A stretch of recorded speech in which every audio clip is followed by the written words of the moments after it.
Channel 6 mobile app is now even better. Download it today. Now, on News Channel 6 at 5, a guilty plea in the murder of an Aiken County woman. What sentence the confessed killers will serve? As you news at 5 starts now. Live from Television Park, this is WJBF News Channel 6 at 5. And good evening, everyone. I'm Randy in for Brad and Jenny. Thanks so much for joining us for your news at 5. Coverage you can count on begins in Aiken County with an update to a murder case. The Richmond County Sheriff's Office is investigating two of its own officers. According to Chief Louis Blanchard, two deputies did not meet the high standards established under Sheriff Brantley's administration. This was determined after a routine internal auditing process in which supervisors reviewed body cam footage. No word on how long the investigation will take. Chief Meteorologist Jenna Petraggi joins us now for our first check of the weather.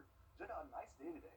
Yeah, after the rain we had late last night and early this morning, we did clear and dry out quickly. And here's a look at today's almanac. We picked up just 0.03 inches of rain early this morning in Augusta. And our high temperature of 66, that actually happened around 3 o'clock in the morning. And then around sunrise, we cooled down to 53. And then once we got into the afternoon, we climbed into the lower 60s again. So right now, we're at 59 in Augusta, 60 in Bamberg. Evans, you're at 57. Wrightsville sitting at 58. 53 in Edgefield. Relative humidity nice and low today. We do have high pressure moving in now behind the cold front, and it's breezy now with wind gusts coming in out of the west, 25 miles per hour, or 23 now in Augusta, 24 in Evans, 23 in Aiken. So the winds are going to settle down the rest of this evening with temperatures getting cold. We'll be in the lower 40s by 9 p.m. and the wind will make it feel even colder than that. So by tomorrow morning, we will have a freeze, 30 degrees, and then it's going to warm up quickly. 68 will be our high on Sunday, and then we cool down again on Monday. But just in time for the holidays, we start to see those temperatures rebound again, and I'll have more details on that coming up. Back to you, Graham. All right, Jenna, thank you. There was an unreported meeting between South Carolina Governor Henry McMaster. Today, Georgia's Public Service Commission voting on a new plan that could significantly impact the state's power supply. The deal between the Commission and Georgia Power would allow the utility to add thousands of megawatts of new capacity, which is necessary to build several proposed data centers in the state. Under the deal, Georgia Power has pledged to use extra revenue from these data centers to help keep rates in check. Any impact to rate spending from this deal wouldn't be felt until 2029. This is something that we are always working towards, keeping our customers in mind, knowing that every dollar helps to when in today's economy, helping with utility bills, knowing that every dollar counts. So if we can help with that, we will do everything we can to do so. Today's approval means nearly 10,000 megawatts of new power plants will be certified, clearing the way for construction.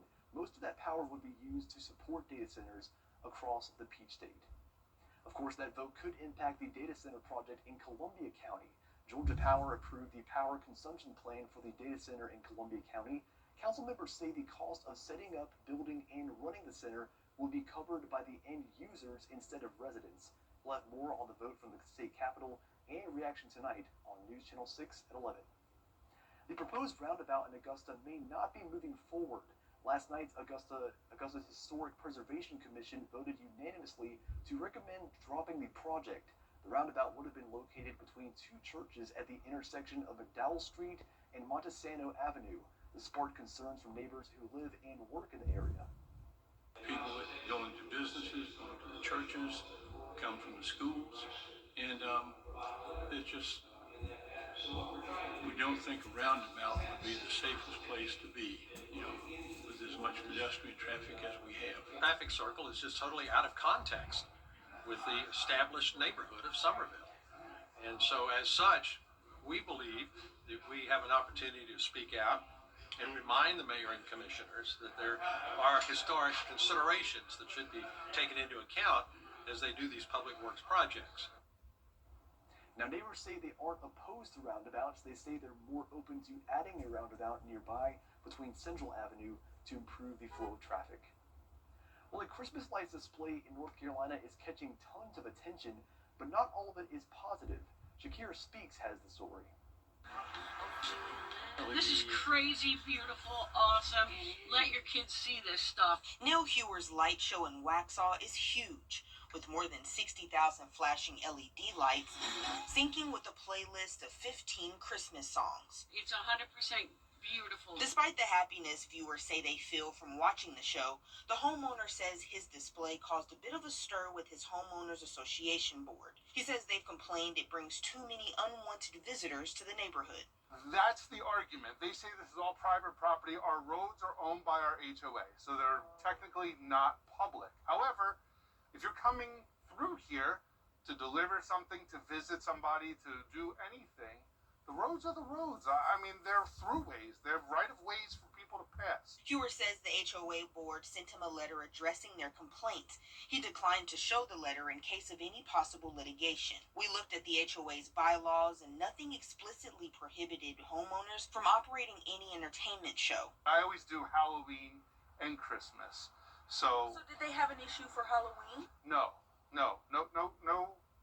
complaints. Nothing I believe I'm doing here is impacting the neighborhood, or against rules and regulations that we have in the neighborhood. Hewer says the average time anyone stops to watch the lights is 3 minutes. Then they drive away. It's not that big of a deal. Yeah. And right now, there's nobody even coming or going. And this man has made a spectacular display for everybody to enjoy. And I cannot understand why any person would not want their kids, their grandkids, to see such beautiful.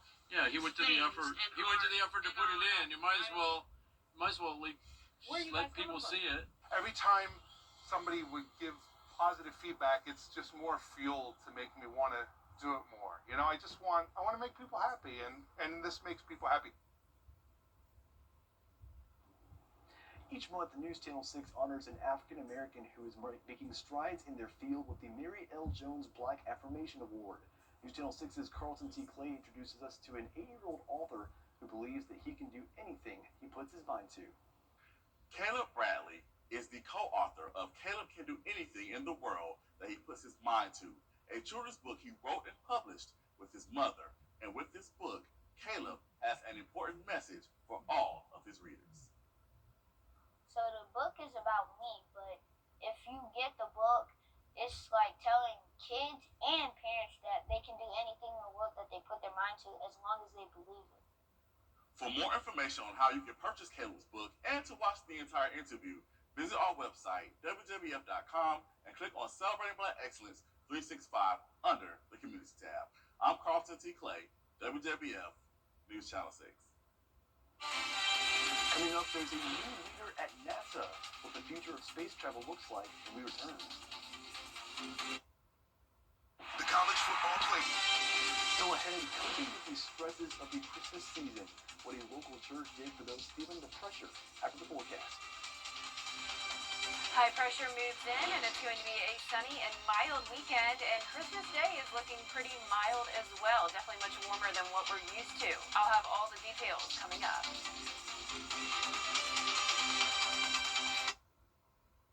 Weather headlines on WJBF News Channel 6. Brought to you by Southpaw Roofing. Roofing done right. Brought to you Saturday. Now, your most accurate forecast with WJBF Live Viper 6. Welcome back. It was a windy morning with some showers that came through. Highest wind gust happened to be at Augusta Bushfield, 40 miles per hour, and then right behind it over in Thompson and Washington. Right now, our winds are gusting up to around 30 miles per hour, really starting to settle down up to around 24 in Evans, 23 in Augusta and Aiken. And this is our Terry Lambert Hyundai Skyview cam, where you can see our American flag still blowing a bit, along with a beautiful sunset behind it. So 59 degrees out there with winds out of the west, 9 miles per hour sustained. Dew points are low in the 20s, putting our humidity at 31%. So nice dry air in place with temperatures in the mid-50s through low 60s, a little bit warmer down towards the south. Now for our satellite and radar, we have high pressure moving in. Here's the cold front that brought us the gusty winds this morning, along with a few showers. And then as we look ahead to the rest of our day tomorrow, we're going to start to see those temperatures get colder, 30 degrees at 7 a.m. and then climbing into the low 60s in the afternoon. For your weekend forecast, you can see we'll only be topping off at 63 tomorrow afternoon, but then we do warm up on Sunday to 68, staying mostly sunny and dry. So here's our future cast. Once the high pressure gets closer to our area, winds will settle down overnight. So once the winds settle down, that will allow the temperatures to once again drop to around 30 degrees, and the winds will be calm tomorrow morning. Now on Saturday, we're staying completely sunny, winds coming out of the south, helping to warm us up ahead of this dry cold front that will be moving in on Sunday. So a few clouds possible on Sunday morning, and once the cold front passes by, winds will shift directions again, and we'll have this colder air settle in for our Monday. But in the meantime, once again, Sunday will be a warmer day. And speaking of warmer days, that's the case for the 2025 Christmas Eve forecast. We're going with a high of 72 degrees. That is around 40 degrees warmer than just a few years ago. I know I remember this very well. 2022, we only made it to 30 degrees. That was our high temperature, and our low was only 12. So for Christmas Day, things are looking pretty warm as well. Highs continue to stay in the low 70s, lows in the mid 40s, and it will be a mostly sunny and dry Christmas for us. It even looks like it's going to be a warm New Year's Eve, and maybe even all the way through January 2nd. Those above average temperatures are expected to stay in place across the southeast. Now our low temperatures tonight, once again in the low 30s. Highs tomorrow are going to be in the upper 50s to low 60s. And your 10-day forecast showing the first day of winter coming our way on Sunday, but it will start to feel more like spring. Once again, we will have a cool down though briefly on Monday, back to a high of 58, but then we hit 65 on Tuesday. Low 70s come our way just in time for Christmas Eve. And it's not just a brief warm-up, Graham. We're actually going to continue to see those low to maybe even mid-70s all the way until the following week. Yeah, New Year's Day looks like. Yeah, so once again, it's going to stay warmer than normal for a while. Might not need the winter coat we needed just a few short days ago, right? Yep, and you still need to keep it because who knows, as soon as we get into January, things may change again. That's a good point. Well, thank you so much, Jenna. Well, not everyone feels the joy this time of year, and that's why One North Augusta Church is opening its doors for those who are hurting. St. Bartholomew's Episcopal Church hosted a Blue Christmas service. It's a gentle candlelight gathering for anyone feeling stressed, lonely, or grieving during the holidays. The holidays are hard times for many people, especially when you're missing a loved one, a friend or a loved one or a family member. And I think that services like this can be very healing. When we have liturgies that remind us that God's presence with us, even through our struggles and even through hard times. Shippen says it's a tradition they do every year, and that service was free and open to anyone. Up next, an unusual swan a long way from home. How he found and returned to his owners after the break. It's a fool's play. WJBF and our partners continue to champion local families through our Children First campaign. Together, we hope to strengthen our community by uplifting children across the CSRA. To learn more, visit WJBF.com/Children First. Well, it's a strange sight in Waikiki, Hawaii. A black swan was spotted on the beach, and some people soon found out he was far away from home. Nathan Shinagawa has the story.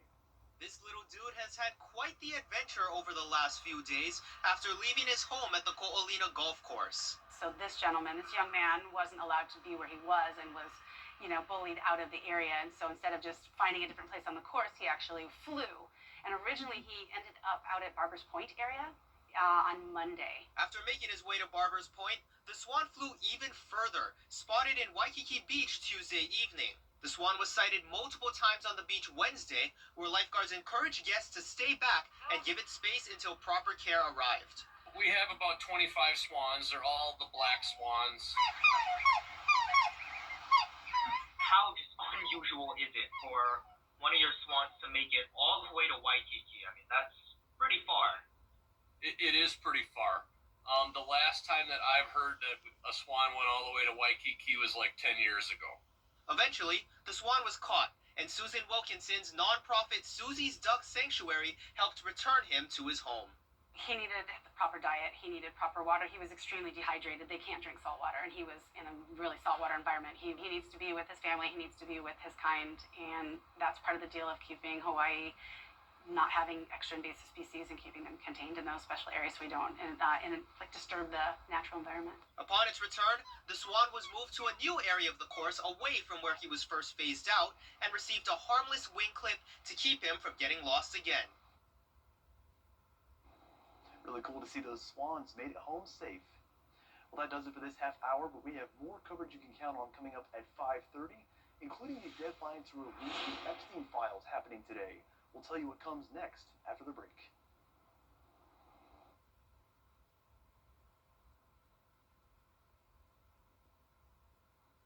Some people hear the name. Epic discounts up to 75% off. From electronics to home decor to everything in between. It's a new deal every week. Just scan the QR code or head to WJBF.com and click on Marketplace to start saving now.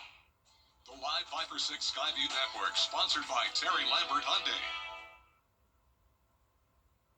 Live from Television Park, this is WJBF News Channel 6 at 5:30. Well, good evening. Thank you so much for joining us. I'm Kim Vickers. Coverage you can count on begins with your local headlines. An update to a murder case News Channel 6 has been following for more than 2 years. Daniel Harmon pleading guilty in the kidnapping and murder of his ex-girlfriend, Jamila Smith. As part of the plea deal, Harmon will serve 30 years for the kidnapping and 45 years for the murder. Those sentences will be served consecutively. The Richmond County Sheriff's Office is investigating 2 of its own officers. According to Chief Louis Blanchard, 2 deputies did not meet the high standards established under Sheriff Brantley's administration. This was determined after a routine internal auditing process in which supervisors review body cam footage. No word on how long the investigation will take. Today, Georgia's Public Service Commission voting on a new plan that could significantly expand the state's power supply. The deal between the Commission and Georgia Power would allow the utility to add thousands of megawatts of new capacity, which is necessary to build several proposed data centers in the state. Any impact to rates stemming from this deal wouldn't be felt until 2029. Well, today is the deadline for the Department of Justice to release the Epstein files, and it's time now for our first check of the weather with Chief Meteorologist Jenna Petracci. Jenna, I keep harping on this, but it doesn't feel like Christmas. It's so warm. Yeah, it's only going to get warmer, Kim, so temperatures are really going to go well above average once we get to the holidays.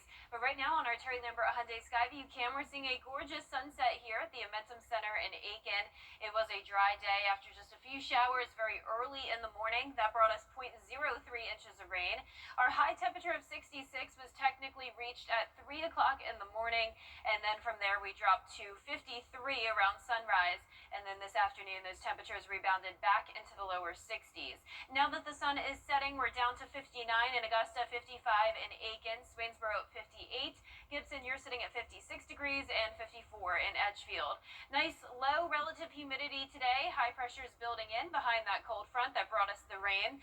Evening planner looking good. We'll keep it clear. Winds out of the west, and we're going to get much colder than it was last night. Low 40s by 9 o'clock. Now looking ahead, we're going to be tracking some sunshine for the weekend. It's going to be beautiful, along with a warm up 30 on Saturday morning and then up to 68 by Sunday. I'll have more details on your forecast coming up. Back to you, Kim. All right, Jenna, thank you. Well, we're less than a week away from Christmas, and the holiday travel rush is starting to ramp up. Following up, why one teacher drives around town with a giant inflatable whale. Danny New tells us why after the break. What's trending is next. And high pressure is moving in, and we'll have a sunny and mild weekend, but things are going to warm up even more once we approach the holidays. All those details coming up.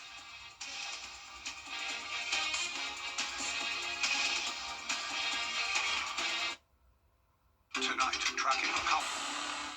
Your most watched local news is getting a big plus. WJBF 6 Plus. The CSRA's trusted news source, now on demand. WJBF 6 Plus is ready when you are. Download it free today on your favorite streaming device. Book direct flights to Washington, D.C. at flyags.com. Welcome back. It's time now to take a look at what's trending. Well, following the tragic mass shooting in Sydney, Australia, Okay, Danny New, I have to agree. A sleepover in that whale would absolutely be baller. I would be in. That is really cool. It kind of reminds me a little bit about when I was a kid. Break. We'll check back in with Chief Meteorologist Jennifer Trauchy for a look at the forecast.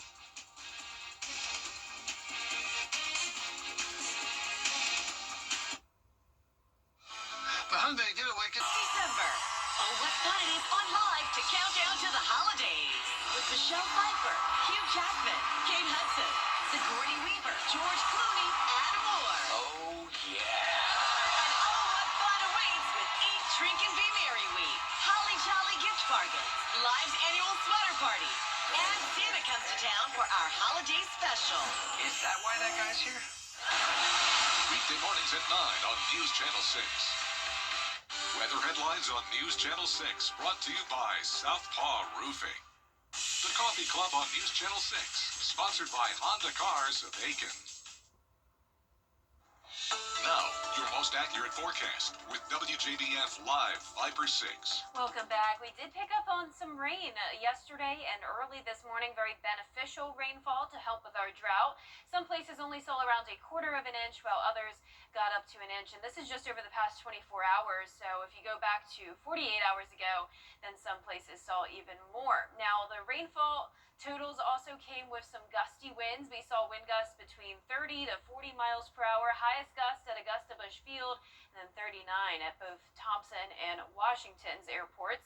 And right now it is still breezy. We're seeing those gusts come out of the west around 15 to 20 miles per hour. And there's the American flag blowing with the beautiful sunset behind it on our Terry Lambert Hyundai Skyview cam. Sitting at 59 degrees, a west wind sustained at 9 miles per hour, and low humidity at 31%. So around the CSRA, we're in those low to upper 50s. We touched the lower 60s this afternoon briefly. And high pressure is moving in now behind this cold front. So we're going to have a nice sunny and dry weather. So great for any weekend plans as you're wrapping up any Christmas shopping or any Christmas themed activities this weekend. Things are looking good. So here's your Saturday forecast, 30 at 7 a.m. So we will be back to below freezing, but luckily the winds will be settling down at that point. So no harsh wind chill. And then we'll be at 60 in the afternoon. Now on Sunday, it's the beginning of winter, December 21st. Earth's axis is tilted away from the sun, and it happens to be the shortest day and longest night in the northern hemisphere. So even though it's going to be winter on Sunday, it's going to be feeling more like spring as temperatures are climbing into the upper 60s, lows back to above freezing, and it will stay nice and sunny and dry. Now here's our futurecast. So tonight at 6 p.m., winds coming out of the west. Once high pressure gets over our area, the winds will settle down, and you can see we're going to remain clear into Saturday. But an approaching cold front will bring us that south wind, helping to warm us up, and it will also bring some cloud cover early Sunday morning. And then as the cold front moves through, we're not going to see any rain, but those winds will shift directions again coming out of the north, and that'll bring in some cooler air for Monday of next week. But let's jump ahead to Christmas Eve. I know that's what everyone is wondering. What is your Christmas Eve and Christmas Day forecast?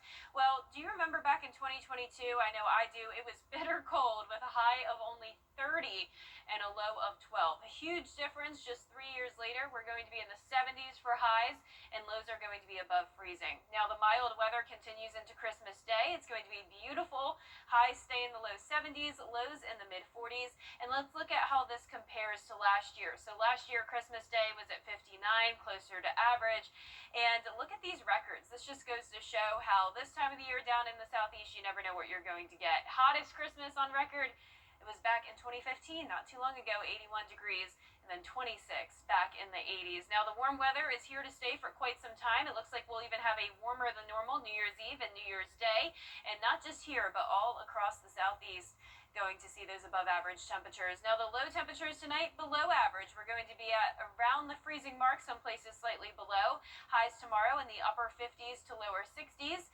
And our 10-day forecast now showing a lot of sunshine with not much rain in the forecast. Looking forward to all that sunshine on Christmas Day, but I know a lot of you probably wish it was a little bit colder. But I know personally for me, Kim, I am just excited that we can go out and about with our family and friends on Christmas and not have to worry about bundling up like we did in 2022. That is true, and that was very, very cold. I just like it to be a little nippy out for. I mean, it's December, it's Christmas. It should be a little cold. Yeah, I think like a sweater weather There would you be go. good. Just not the scarves, the gloves, the beanies, all that. I can go with you on that one. All right, Jenna, thank you. Well, coming up, a very Special guest arrived on a train in a small town in Kentucky. We'll have more when we come back.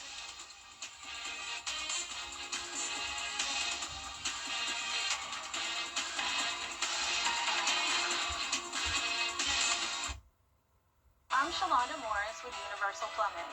Do you know a great teacher who deserves recognition? Go to WJBF.com and nominate your favorite teacher today. Years ago, I lost my TV. Well, these days it's not common to see large crowds waiting for a train to arrive in the mountain communities that haven't seen passenger service in decades, but hundreds of people gathered at a crossing in Elkhorn City for a VIP guest. That guest was Santa Claus, who's been transporting on the CSX Santa train through the Appalachian country since 1942. Now, the sleigh and the reindeer, that's his chosen, mode of transportation. But I mean, it's 2025, almost 2026. Santa's definitely got to upgrade his transportation for sure. Well, that's all for this half hour. More coverage you can count on is coming up at 6, including South Carolina's governor meeting with White House leaders. What topic they discussed next at 6.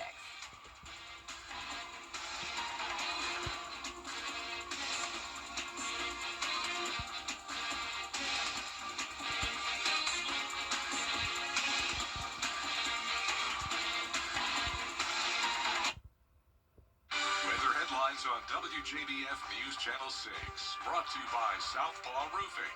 Roofing done right. got in an accident.